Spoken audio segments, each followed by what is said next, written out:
नमस्कार, देवभूमि समाचार में आप सभी का स्वागत है। मैं हूं आपके साथ प्रज्ञा मिश्रा। बुलेटिन की शुरुआत करेंगे बड़ी और अहम खबर के साथ। तो सबसे पहले बात कर लेते हैं, उत्तराखंड के मुख्यमंत्री पुष्कर सिंह धामी ने नई दिल्ली में केंद्रीय रेल मंत्री अश्विनी वैष्णव से मुलाकात की और उन्हें ऋषिकेश कर्णप्रयाग रेल परियोजना के अंतर्गत भारत की सबसे लंबी रेल सुरंग देवप्रयाग से जनसू तक के सफल निर्माण के लिए बधाई दी। साथ ही सीएम धामी ने रेलवे सुरक्षा आयुक्त यानी सीआरएस द्वारा देवबंद रुड़की की नई रेल लाइन परियोजनाओं को मंजूरी दिए जाने पर राज्य की जनता की ओर से वैष्णव का आभार भी व्यक्त किया। इस दौरान सीएम पुष्कर सिंह धामी ने रेल मंत्री से ऋषिकेश कर्णप्रयाग रेल परियोजना में प्रयोग की जा रही सुरंग प्रणाली की तर्ज पर देहरादून को मोहंड के रास्ते सहारनपुर से जोड़ने के लिए सुरंग आधारित रेल लाइन परियोजना का परीक्षण कर परियोजनाओं को मंजूरी देने का भी अनुरोध किया। तो आपको बता दें, सीएम धामी ने रेल मंत्री से मुलाकात की है। रेल परियोजनाओं को बढ़ावा देने की मांग की गई। इस दौरान नई रेल लाइन को मंजूरी दिए जाने पर भी उनका आभार जताया।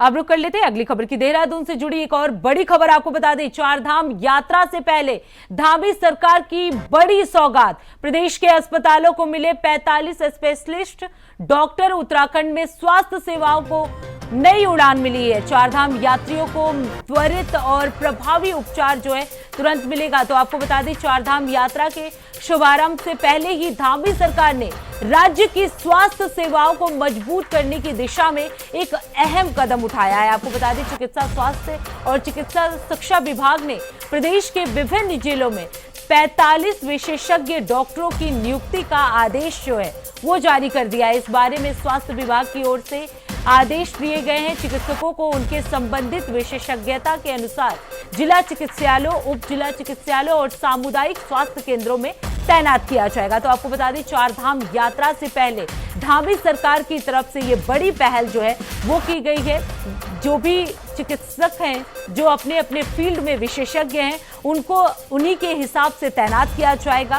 तो जल्द ही जो उत्तराखंड के स्वास्थ्य सेवाओं को लेकर जल्द ही बड़ी सौगात जो है धामी सरकार की तरफ से दी जाएगी। आपको बता दें, प्रदेश को 45 स्पेशलिस्ट चिकित्सक जो हैं, डॉक्टर्स जो हैं वो दिए गए हैं। तो चार धाम यात्रा से पहले धामी सरकार की ये बड़ी सौगात है। प्रदेश के अस्पतालों को 45 स्पेशलिस्ट डॉक्टर जो है वो दिए गए हैं। उत्तराखंड में स्वास्थ्य विभाग को ये बड़ी उड़ान जो है वो मिली है। आपको बता दें, चार धाम यात्रियों को त्वरित और प्रभावी उपचार जो है मिलेगा।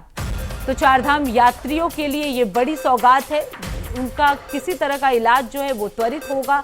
इसके लिए कई तरह के स्पेशलिस्ट डॉक्टरों की नियुक्ति जो है प्रदेश में की गई है। तो चार धाम यात्रा के शुभारंभ से पहले धामी सरकार ने राज्य की स्वास्थ्य सेवाओं को मजबूत करने की दिशा में ये बड़ा कदम उठाया है। आपको बता दें, वहीं इस खबर पर ज्यादा जानकारी देने के लिए धनराज गर्ग हमारे साथ जुड़ चुके हैं।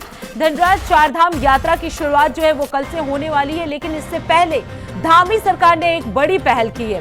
कई स्पेशलिस्ट डॉक्टरों की नियुक्ति जो है वो प्रदेश में की गई है। और क्या कुछ जानकारी है इस बारे में? यात्रा है वो जल्द शुरू होने वाली है, यानी कि मात्र 24 घंटे ही अब नहीं बचे हैं कि चार धाम यात्रा शुरू हो चुकी होगी। और उससे पहले कहीं ना कहीं उत्तराखंड को एक बड़ी सौगात मुख्यमंत्री पुष्कर सिंह धामी की तरफ से दी गई है। और स्वास्थ्य सेवाओं को मजबूत करने के लिए लगातार मुख्यमंत्री पुष्कर सिंह धामी प्रयास करते हुए नजर आ रहे हैं। और जिस तरीके से देखेगा कि 45 ऐसे स्पेशलिस्ट डॉक्टरों की नियुक्ति की गई है कि जो राज्य में अपनी स्वास्थ्य सेवाएं देते हुए नजर आएंगे। तो कहीं ना कहीं कहा जा सकता है कि उत्तराखंड की जो स्वास्थ्य सेवाएं हैं उनको सुधारने के लिए, उसको मजबूत करने के लिए ऐसा फैसला मुख्यमंत्री पुष्कर धामी की तरफ से लिया गया है। और मैं देखिएगा, क्योंकि चार धाम यात्रा में लाखों की तादाद में जो श्रद्धालु हैं वो श्रद्धालु आते हैं और उन यात्रा के दौरान किसी भी श्रद्धालु को किसी तरह की कोई दिक्कत ना हो स्वास्थ्य संबंधित, उसके लिए कहीं ना कहीं डॉक्टरों की टीमें लगातार स्वास्थ्य विभाग की तरफ से कहीं ना कहीं चार धाम यात्रा में भेजी जाती हैं। और तमाम जो टीमें हैं वो कहीं ना कहीं यात्रियों का जो स्वास्थ्य चेकअप हो या फिर आ जाए, यदि किसी से यात्री को कोई दिक्कत होती है तो उसका स्वास्थ्य चेकअप भी करना है और उसको दवाई भी देनी है, तो वो पूरा काम कहीं ना कहीं स्वास्थ्य विभाग की जो टीमें हैं वो बेखूबी निभाती हुई नजर आती है। और 45 स्पेशलिस्ट अब वो प्रदेश को मिले हैं, तो लाजमी है कि जो स्वास्थ्य सेवा है, चाहे वो हम पहाड़ों की बात करें या मैदानी क्षेत्रों की बात करें, तमाम क्षेत्रों में कहीं ना कहीं वो स्वास्थ्य सेवा सुधरती हुई नजर आएंगी। प्रज्ञा जी बिल्कुल धनराज, क्या इसके लिए कैंप भी लगाए जाएंगे, क्योंकि 45 स्पेशलिस्ट डॉक्टरों को बुलाया गया है ताकि चारधाम यात्रा में जो यात्री हैं उन्हें किसी तरह की असुविधा ना हो, तो क्या कुछ व्यवस्थाएं की गई है डॉक्टरों के लिए, वहां पे कहाँ कैंप लगाया जाएगा, इस तरह की कोई जानकारी? बिल्कुल प्रज्ञा, देखिए जब चारधाम यात्रा चलती है तो यात्रियों को किसी तरह की दिक्कत ना, क्योंकि पहाड़ी क्षेत्र है, संवेदनशील इलाका है, तो कहीं ना कहीं लगता है कि जो यात्री हैं उनको काफी दिक्कतों का सामना भी करना पड़ता है, लेकिन उनको किसी तरह की दिक्कत ना हो, स्वास्थ्य संबंधी कोई दिक्कत ना हो, उसके लिए तमाम जगहों पर जो चारधाम यात्रा के रास्ते हैं उन पर तमाम जगहों पर कैंप भी डॉक्टरों के द्वारा लगाए जाते हैं और डॉक्टरों की जो टीमें हैं वो लगातार जो यात्री हैं उनका स्वास्थ्य चेकअप भी करते हैं। और स्वास्थ्य चेकअप के साथ साथ कहीं ना कहीं उनको मेडिसिन की उपलब्धता हो या किसी भी चीज की आवश्यकता हो तो वो पूरी करने की कोशिश कहीं ना कहीं डॉक्टर वहां पर करते हैं। और लगातार देखिएगा कि अब 45 से डॉक्टरों की जो स्पेशलिस्ट टीम है वो उत्तराखंड को दी जाएगी, तो कहीं ना कहीं लाजमी है कि जो यात्री उत्तराखंड चारधाम यात्रा पे आएंगे उनको किसी भी तरह की कोई दिक्कत नहीं होने दी जाएगी, क्योंकि आप देखिएगा कि चारधाम यात्रा शुरू होने से पहले तमाम तरह के जो निरीक्षण है वो जिलाधिकारी के द्वारा भी किए गए हैं। मुख्यमंत्री पुष्पेंद्र धामी भी लगातार निरीक्षण कर रहे हैं, अधिकारियों से पल पल की खबर चारधाम यात्रा की लेते हुए नजर आते हैं, बैठ के लेते हुए नजर आते हैं। और जिलाधिकारी की तरफ से निरीक्षण के दौरान भी कहीं ना कहीं सभी जो डॉक्टर्स हो या फिर अन्य विभाग की जो टीमें हैं वो जो चारधाम यात्रा की व्यवस्थाओं में लगी हुई है, तो सबको निर्देश भी दिए गए हैं कि किसी भी यात्री को कोई तरह की कोई दिक्कत ना हो, चाहे वो स्वास्थ्य संबंधित हो या अन्य तरह की दिक्कत हो, किसी भी तरह की दिक्कत यात्री को ना हो, उसके लिए तमाम तरह के इंतजाम वहाँ पर किए जाए। जी बिल्कुल धनराज, जैसा कि आपने बताया कि स्वास्थ्य सुविधाओं को लेकर तो धामी सरकार की तरफ से ये बड़ी पहल की गई है, लेकिन अगर बात की जाए यातायात को लेकर, उसको लेकर क्या कुछ व्यवस्थाएं जो है वो धामी सरकार की तरफ से की गई है? बिल्कुल प्रज्ञा, देखिए आपने सही कहा है कि जब चारधाम यात्रा चलती है तो कहीं ना कहीं यातायात की दिक्कतें जरूर सामने आती है, क्योंकि भीड़ इस कदर आती है, क्योंकि 50 लाख से भी अधिक का जो अनुमान है वो इस बार भी चारधाम यात्रा में यात्रियों का आने का जताया गया है। और जिसका अंदाजा इससे लगाया जा सकता है, क्योंकि ऑनलाइन रजिस्ट्रेशन की यदि हम बात करें तो 22 लाख का जो आंकड़ा है वो पार कर चुका है। और इसके साथ ही ऑफलाइन रजिस्ट्रेशन भी शुरू हो चुके हैं, उसमें भी कहीं ना कहीं कल से लगातार जो ऑफलाइन रजिस्ट्रेशन है वो भी उत्तराखंड के अंदर किए जाते हैं। तो जब इस की भीड़ आती है तो लाजमी है कि इतनी गाड़ियां भी जरूर आएंगी, और गाड़ियां आएंगी तो गाड़ियों के आने से कहीं ना कहीं जाम का जाम जनता को झेलना पड़ता है। उसके लिए तमाम तरह की जो व्यवस्थाएं हैं यातायात पुलिस को उसकी जिम्मेदारी सौंपी गई है और परिवहन विभाग को उसकी जिम्मेदारी सौंपी गई है। दोनों ही विभाग कहीं ना कहीं मिलकर जो जाम का जाम है वो ना झेलना पड़े यात्रियों को, उसके लिए तमाम तरह की जो व्यवस्थाएं हैं उसको करने में जुटे हुए हैं। और कई जगहों पर ऐसी पार्किंग बनाई गई है कि ताकि जो गाड़ियां रोड पर खड़ी कर देते हैं यात्री वो रोड पर ना खड़ी करें बल्कि पार्किंग में खड़ी करें, ताकि जाम का जाम उनको ना झेलना पड़े। जी बिल्कुल धनराज, क्योंकि कल से ही चारधाम यात्रा की शुरुआत हो रही है और सरकार जो है लगातार एक्शन मोड में भी नजर आ रही है, लेकिन अगर बात की जाए तैयारियों की तो क्या कुछ अभी भी कुछ पेंडिंग तैयारियां हैं या पूरी तरह से हो चुकी हैं?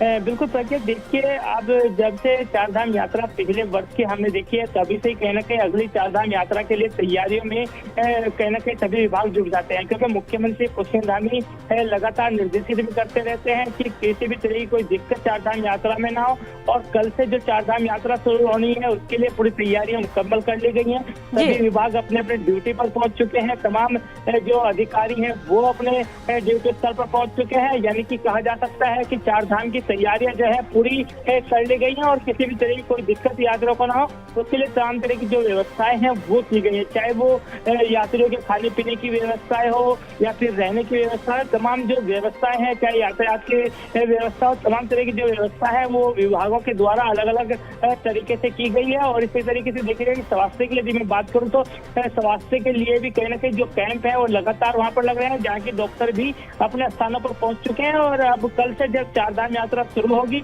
तो देखने वाली बात होगी कि किस तरीके की जो व्यवस्थाएं हैं वो किस तरीके से काम आती हैं। जी बिल्कुल धनराज, जैसा कि आपने बताया कि पूरी तैयारियां जो है वो पूरी हो चुकी हैं, अब देखना होगा कि ये तैयारियां कितना सक्सेसफुल रह रही हैं। बहुत बहुत धन्यवाद धनराज इस खबर पर विस्तार से जानकारी देने के लिए।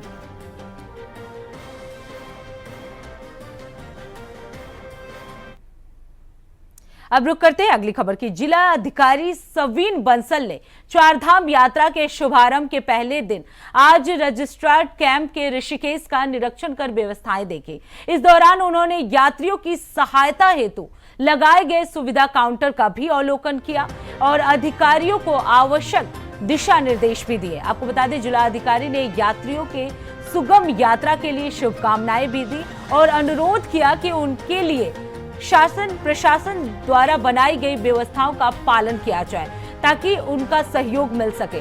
तो लगातार सविन बंसल जो है चारधाम यात्रा के पहले सुविधाओं का निरीक्षण किया। यात्रियों को किसी प्रकार की कोई परेशानी न हो उसका भी पूरा ध्यान रखा गया। अधिकारियों को कई दिशा निर्देश भी दिए गए इस दौरान।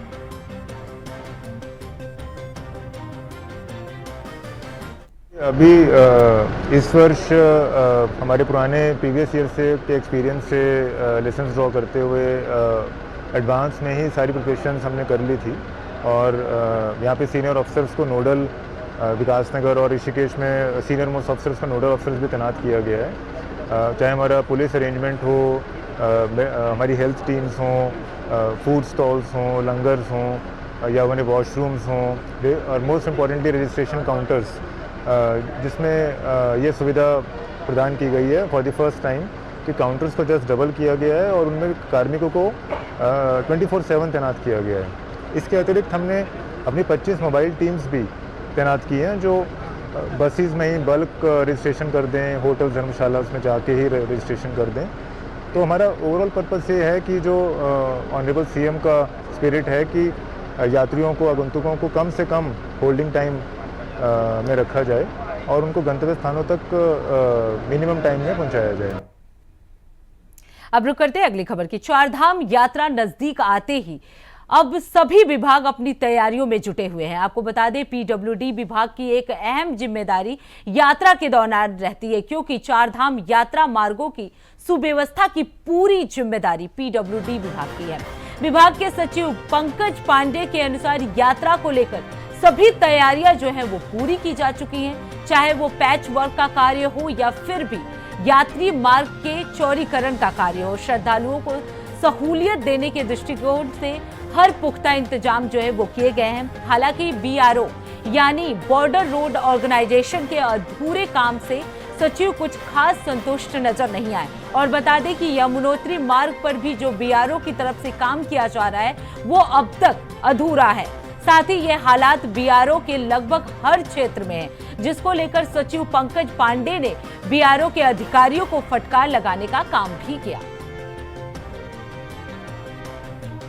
तो देहरादून यात्रा को लेकर सभी विभाग देखिए, रोड पे काफ़ी काम किया जा चुका है। बीआरओ वालों का काम थोड़ा पीछे चल रहा है। मैंने अभी स्वयं इनके ब्रिगेडियर साहब से भी बात की है। मैं केदारनाथ धाम और बद्रीनाथ धाम तक की पूरी रोड मैं खुद देख के आया हूँ। अभी उसमें कुछ इश्यूज पेंडिंग है, बाकी उन्होंने रिजॉल्व कर लिया है।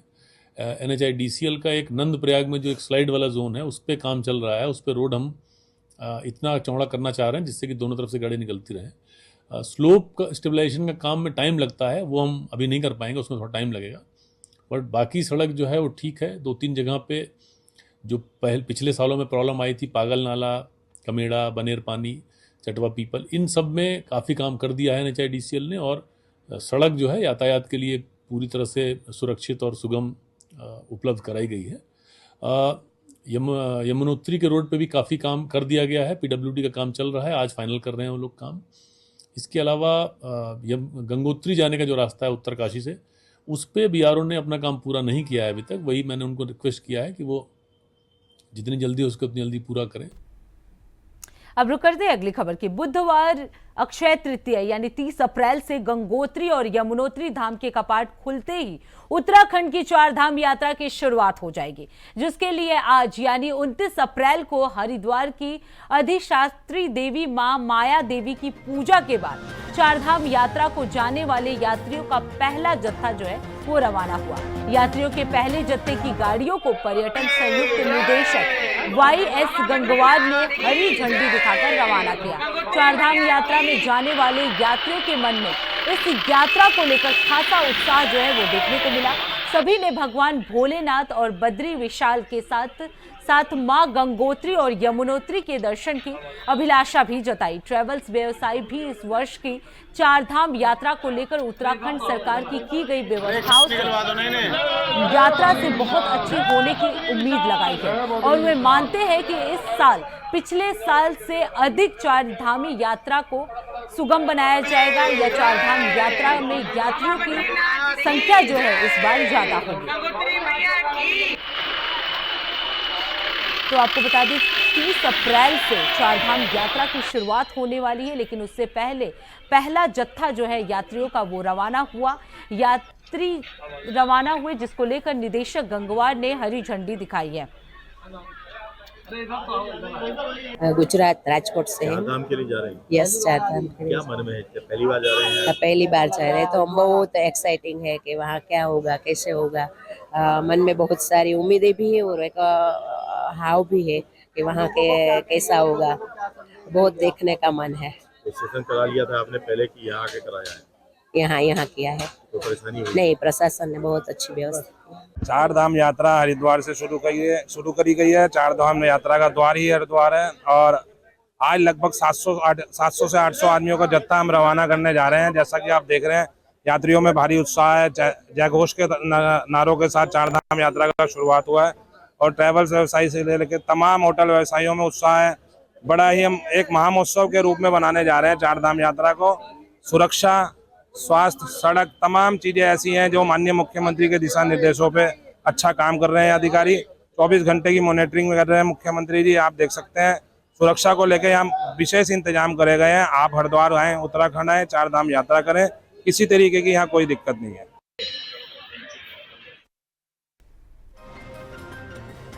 वहीं इस खबर पर ज्यादा जानकारी देने के लिए विकास चौहान हमारे साथ जुड़ चुके हैं। विकास, कल से चारधाम यात्रा की शुरुआत होने वाली है, ऐसे में यात्रियों का पहला जत्था जो है आज रवाना हो गया। क्या ऐसा माहौल रहा यात्रियों में? क्या कुछ खुशी उन्हें देखने को मिली इस दौरान? देखिए, जिस तरह से 30 तारीख को जो अक्षय तृतीया है उस दिन गंगोत्री और यमुनोत्री के जो धाम है वहाँ पर जो कपाट है उसके खुलने के बाद चारधाम यात्रा शुरू हो जाएगी। जिसके हालांकि जिसके रजिस्ट्रेशन एक दिन पूर्व यहाँ हरिद्वार में शुरू हो गए थे और आज पहला जत्था चारधाम यात्रा के लिए हरिद्वार से रवाना हुआ। हरिद्वार की जो अधिष्ठात्री देवी है माँ माया देवी, वहाँ पर पूजा अर्चना के बाद आज जो पहला जो जत्था है करीबन जिसमें 700 से 800 यात्री जो यहाँ से रवाना हुए हैं, जिनकी गाड़ियों को संयुक्त निदेशक गंगवार हैं उनके हरी झंडी दिखाने के बाद यहाँ पर उनको रवाना यहाँ पर किया गया। हालांकि जिस तरह से यात्रियों से जब हमने बात करी तो उनमें बिल्कुल बाबा केदार और यमुनोत्री, गंगोत्री और बद्रीनाथ के दर्शन के लिए काफी उत्साह यहाँ पर देखने को मिला। वहीं अगर ट्रैवल व्यवसायियों की बात करें तो वो भी जिस तरह से प्रदेश सरकार ने व्यवस्था की है और लगातार जिस तरह से रजिस्ट्रेशन पिछले बार जो दिक्कतें सामने आई थी कि शुरुआत में रजिस्ट्रेशन कम किए जा रहे थे, लेकिन इस बार 1000 जो यहाँ पर संख्या उनको की गई है तो उससे कहीं ना कहीं उत्साहित ट्रैवल व्यवसायी भी हैं। हालांकि उन्होंने ये जरूर कहा है कि फिलहाल आज जो जत्था है वो कम दिखाई दे रहा है, लेकिन जैसे जैसे दिन यात्रा के दिन बढ़ेंगे वैसे वैसे विकास, कितनी संख्या में आज पहला जत्था जो है वो रवाना हुआ? देखिए, जिस तरह से व्यवसायियों का खुद कहना था कि 700 से 800 करीबन यात्री यहाँ से रवाना आज हुआ है। वहीं अगर हम बात करेंगे क्योंकि कुछ यात्री हरिद्वार से, कुछ ऋषिकेश से भी रवाना हुए हैं, तो कह सकते हैं कि हजारों की संख्या में लोग आज पहले दिन जो दर्शन करेंगे अक्षय तृतीया को गंगोत्री और यमुनोत्री के, वो बड़ी संख्या में वहां पर पहुंचेंगे। और जैसे जैसे ये यात्रा बढ़ेगी, आगे दिन बढ़ेंगे, वैसे वैसे जो आने वाले श्रद्धालुओं की संख्या है उसमें भी इजाफा बिल्कुल होगा। और जिस तरह से प्रदेश सरकार लगातार इसकी खुद मुख्यमंत्री मॉनिटरिंग कर रहे हैं और व्यवस्थाओं पर बिल्कुल उनका फोकस यहाँ पर दिखाई दे रहा है, चाहे स्वास्थ्य को लेकर हो, चाहे सड़कों को लेकर हो और चाहे सुरक्षा को लेकर हो। क्योंकि जिस तरह से पहलगाम में जो आतंकी घटना हुई उसके बाद से मुख्यमंत्री की बिल्कुल जो अपने अधिकारी हैं उनको बिल्कुल साफ निर्देश थे कि वो चारधाम की जो सुरक्षा है उसको लेकर पुख्ता इंतजाम यहाँ पर करें।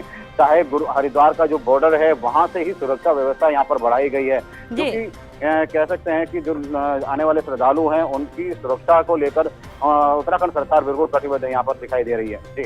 जी, बहुत बहुत धन्यवाद विकास इस खबर पर विस्तार से जानकारी देने के लिए। अब रुक कर लेते हैं अगली खबर की। प्रदेश में वनाग्नि का सीजन चल रहा है। गर्मी बढ़ने से जंगलों की आग कहीं भी किसी भी समय धधक जा रही है।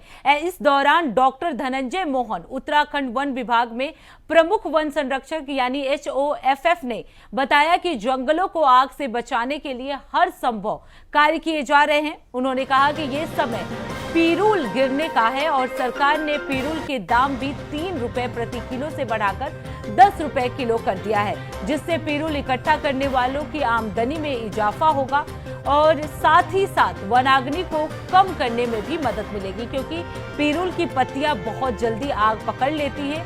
डॉक्टर धनंजय ने बताया कि इस बार 5000 से ज्यादा जागरूकता अभियान जो है वो चलाए जा रहे हैं। इसके अलावा डॉक्टर ने कहा कि जब तक पेड़ों से सूखे पत्ते गिरते रहेंगे तब तक सड़कों के किनारे छोटी छोटी कंट्रोल बर्निंग की जाती रहेंगी।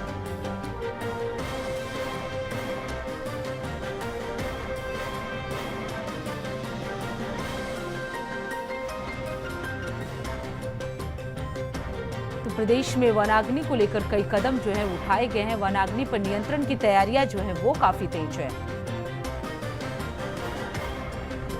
प्रदेश में वनाग्नि सीज़न प्रारंभ हो चुका है 15 फरवरी से, लेकिन हम लोगों ने सभी तैयारियां कर रखी हैं और इस वर्ष अगर अभी तक का देखें तो हमारे जो राष्ट्रीय स्तर पे जो सूचना एकत्रण होता है FSI द्वारा, तो हम अभी 31 मार्च तक अलर्ट्स की पोजीशन के हिसाब से हम लोग बहुत नीचे हैं, 19वें स्थान पे हैं देश में। तो अभी स्थिति बहुत अच्छी है, बहुत थोड़े अलर्ट्स आ रहे हैं जिसको अब हम बहुत एफिशिएंटली डील कर रहे हैं, क्योंकि अब ऐप के माध्यम से उनको सूचना भी जल्दी मिल रही है और जो हमारा लोएस्ट स्टाफ है उसको तुरंत सूचना मिल जाती है ऐप पे, तो तुरंत रिस्पांस टाइम हमारा काफ़ी कम हो गया है। इसके अलावा ये जो तलहटी वाले क्षेत्र हैं, फुटहिल्स और तराई वाले, वह साल के जंगल हैं और साल में इस समय बहुत ज़्यादा लीफ फॉल होता है, पत्ते गिरते हैं, तो सड़कों के किनारे और वो छोटी छोटी कंट्रोल बर्निंग हम लोग या पत्तों को का रिमूवल लीफ ब्लोअर से ये लगातार कर रहे हैं और ये हमारा करीब 15 दिन तक चलता रहेगा, जब तक इसमें लीफ फॉल चलता रहेगा, क्योंकि ये बहुत सूखा होता है और बहुत ज़्यादा क्वांटिटी में लीफ फॉल होता है, जिसकी वजह से अग्नि दुर्घटनाएं हो सकती हैं। तो प्रिवेंटिव मेजर की तरह से हम एक बहुत स्मॉल लेवल कंट्रोल बर्निंग कह लें आप इसको, और लीफ ब्लोअर का यूज़ करके इस तरह के ज्वलनशील मटीरियल को हम वल्नरेबल स्थानों से हटा रहे हैं। अब रुक करते हैं अगली खबर की। कश्मीर में आतंकी हमले के बाद उत्तराखंड में रेड अलर्ट जो है वो जारी कर दिया गया है। वहीं रुड़की के पिरान कलियर में आज सुबह भारी संख्या में पुलिस फोर्स ने सघन चेकिंग अभियान चलाया। इस दौरान पुलिस फोर्स ने रैन बसेरों, झुग्गी झोपड़ियों, होटलों को खंगाला। वहीं सघन चेकिंग टीम में SP देहात के नेतृत्व में 6 टीमें सघन चेकिंग कर रही हैं। वहीं इस दौरान कई संदिग्ध लोग मिले जिनको हिरासत में लिया गया। आपको बता दें, सर्च अभियान के दौरान लोगों के आधार कार्ड चेक कर संदिग्धों की पहचान के लिए आबादी क्षेत्रों में बड़ा अभियान भी चलाया जा रहा है। SP देहात शेखर चंद सुयाल ने कहा कि बड़ा सघन चेकिंग ऑपरेशन जो है वो लगातार चलाया जा रहा है, जिसमें 20 से अधिक संदिग्धों को हिरासत में लिया गया है, जिसमें कई लोगों के पास आधार कार्ड भी नहीं थे। फिलहाल ऑपरेशन अभियान जो है वो लगातार जारी है।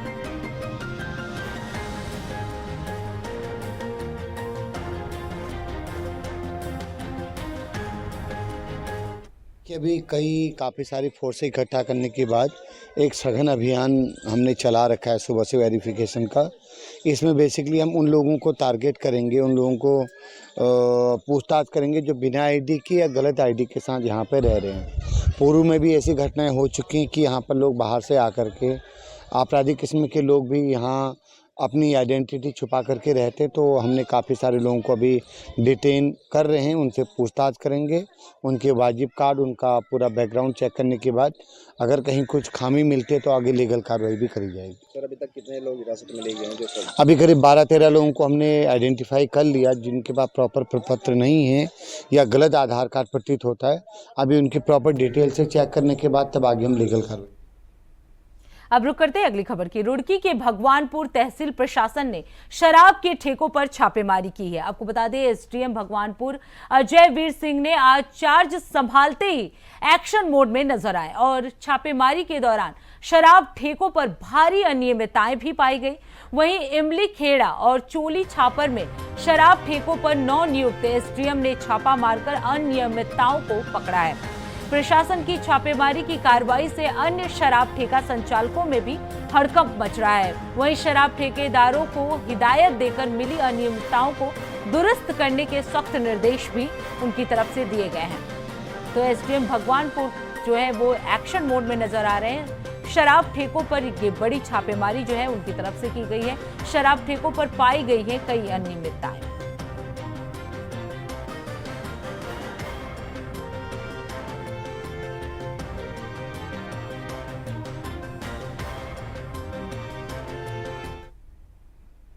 तो फिलहाल देवभूमि समाचार में इतना ही। देश दुनिया की तमाम बड़ी खबरों के लिए देखते रहिए इंडिया वॉइस। तब तक के लिए नमस्कार।